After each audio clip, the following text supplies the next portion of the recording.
everybody. Welcome back again to a little Austin Sports Weekend with Austin the man here himself. It is basketball time. We're really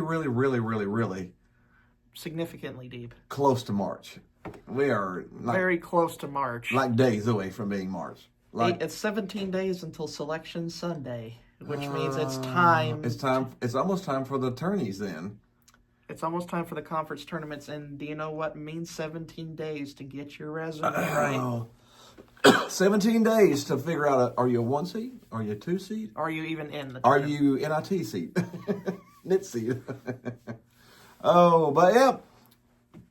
Welcome back again. But we are going to cover the top 15 ranked teams and go through those real quick here for you. And then we'll have a little breaking news. There's not a lot of breaking news this week, but a highlight or two and then the breaking news for you.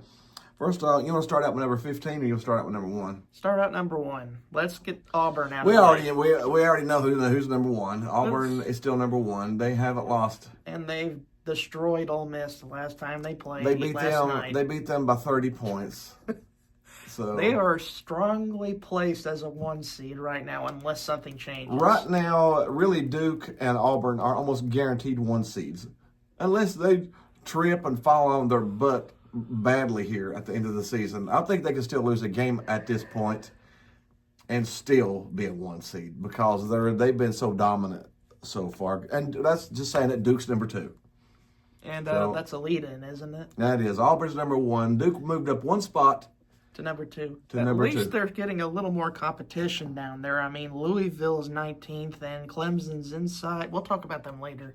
Yeah, we've actually got 2 more ACC teams ranked, which is good because for the biggest good part for of the the year we had ACC. 1 It's good ranked for team. it's good for the image of the conference. It is, yeah.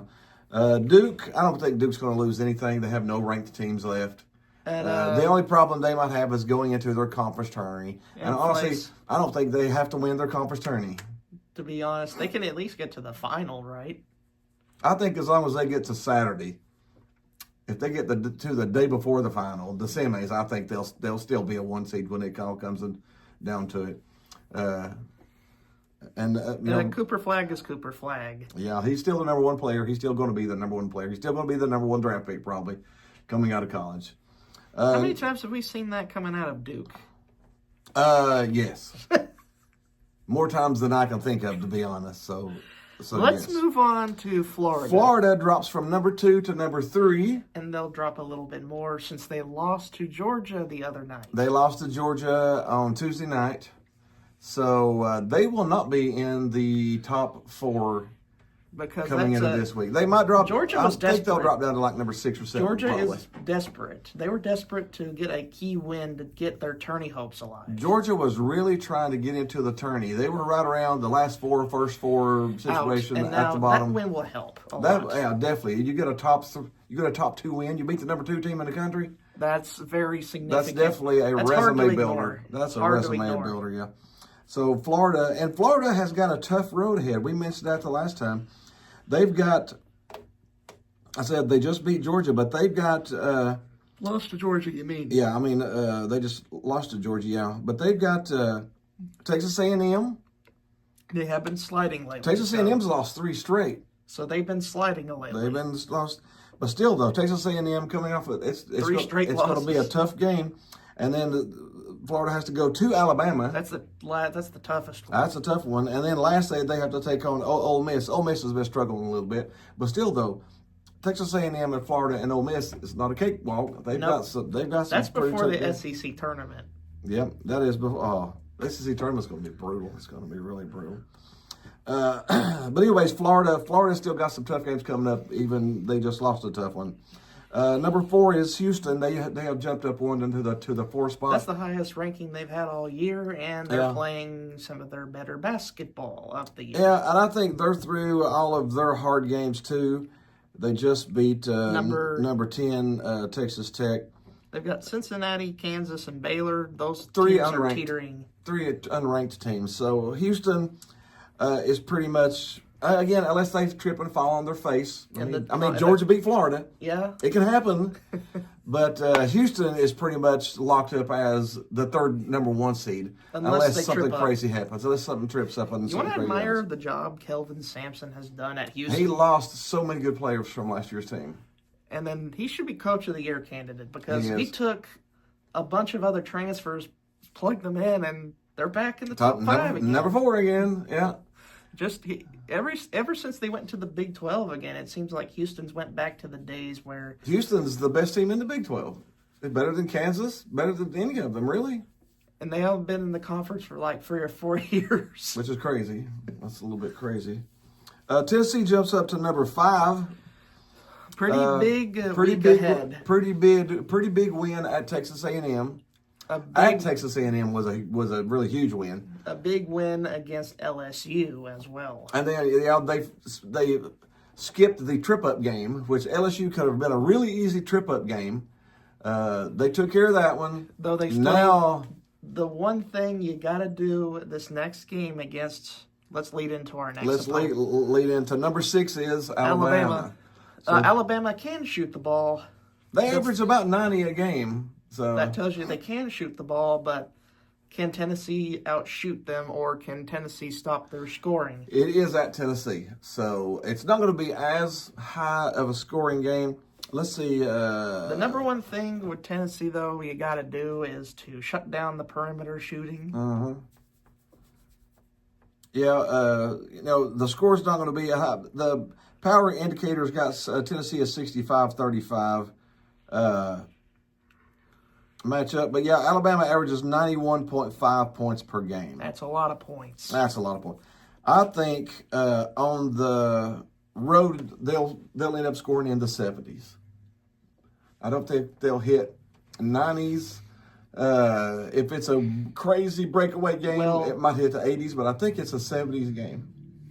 Well, the one thing, number one, defend the perimeter, and here's part 1A. Part 1B is you got to shoot well.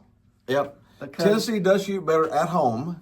On the road, They still shoot they still score 65 points a game. Sometimes they shoot blanks on the road. Let me Yeah. tell you that much. Luckily, they do have Alabama at home. I don't think there's an actual spread on the game yet as far as who's favored, but I think Tennessee should be favored by around. The RPI has them at 74%. I think 64%. 64%. I think it should be. I think Tennessee should probably be favored by like 2.5 or so, 3.5 maybe.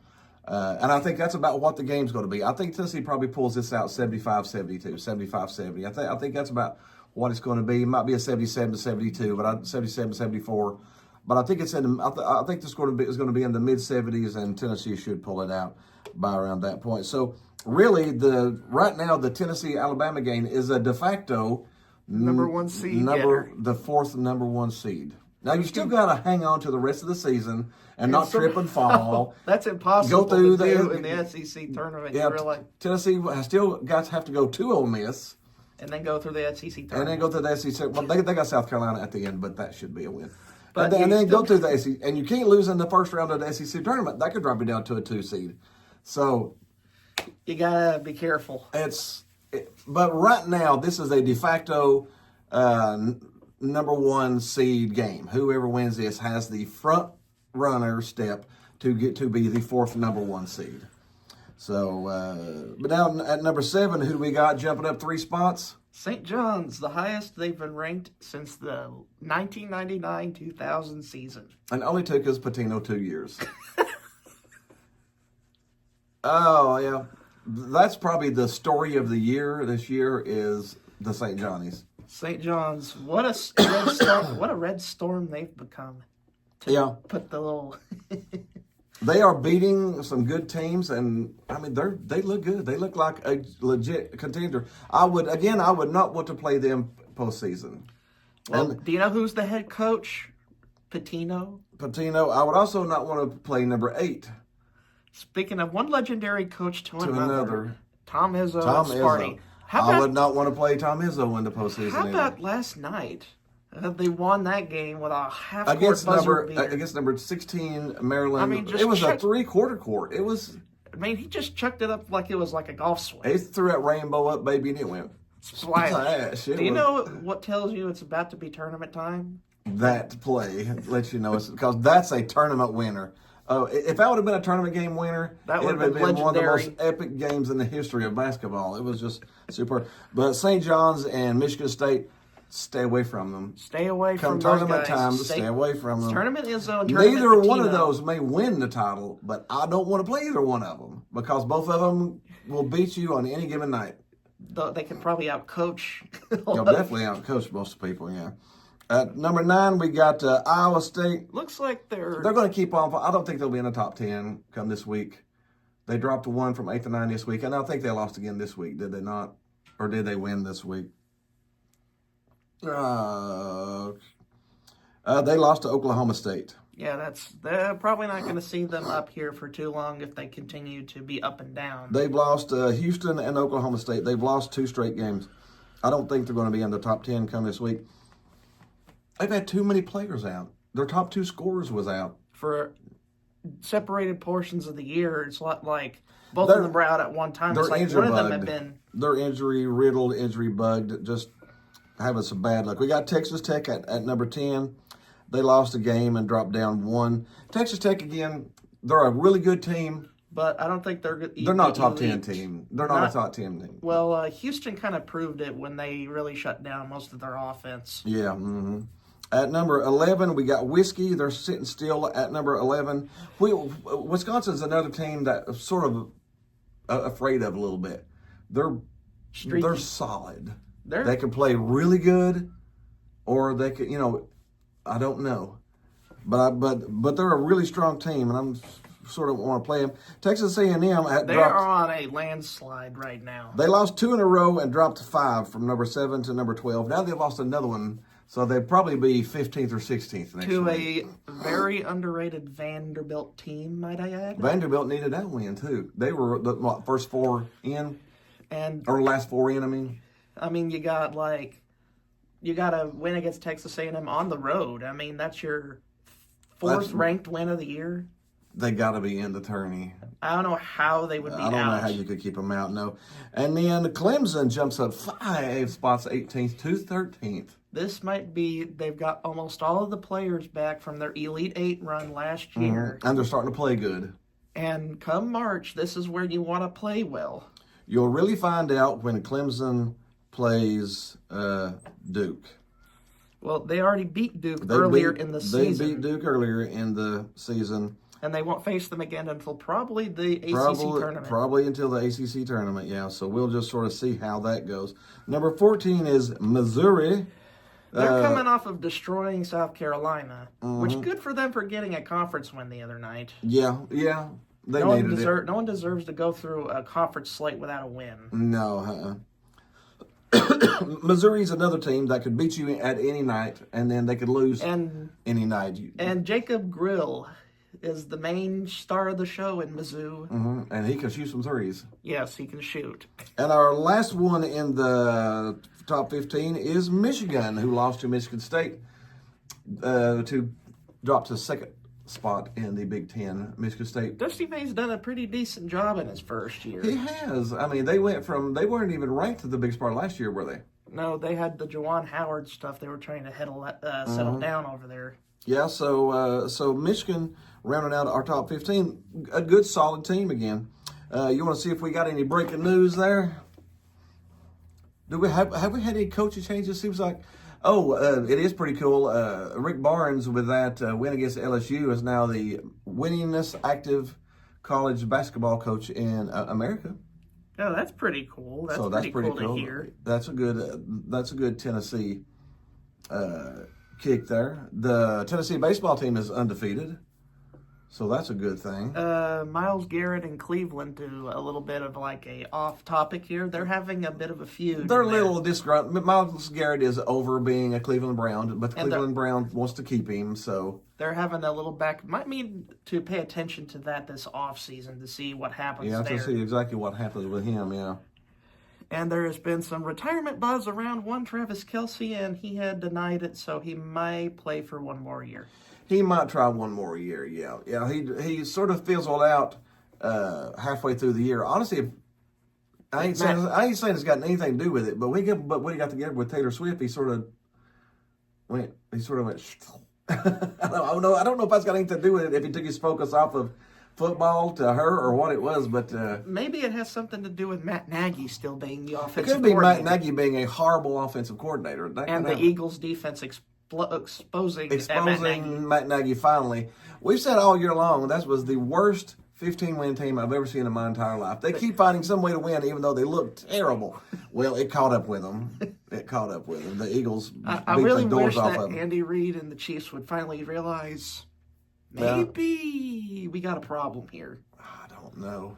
With Matt Nagy, maybe the Super I haven't Bowl heard. showed I haven't heard anything about it, so I would probably say no. He did get them 15 wins. Anything else good going on? Tennessee baseball has kicked up, and they have been pretty hot to start. Yeah, the year. they are undefeated right now, and they have a guy on their team has the highest batting average in America. He's batting .600 right now through the first 8 games. Yeah, you heard me right. He's batting .600-ish, Jeez. which is crazy.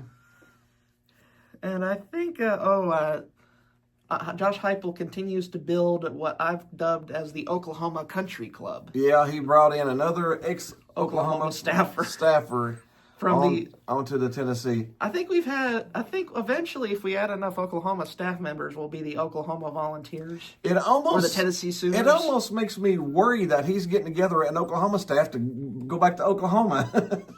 Jeez, I mean, have you noticed? Yes. 3/4 of his staff members are ex-Oklahoma players from the 2000 championship team a while ago. So, I don't know what exactly is going on there, but I don't. I mean, it makes sense why Joey Halsley's still here, why Seth Luttrell's here, and where our former Oklahoma quarterback Landry Jones is now an assistant. Mm-hmm. Does it make any connections? They're all Oklahoma people. I don't know. That should be all she wrote. That should be all we wrote. All right. We hope you had a little fun with us. Be sure and share us with your friends. Giving is caring.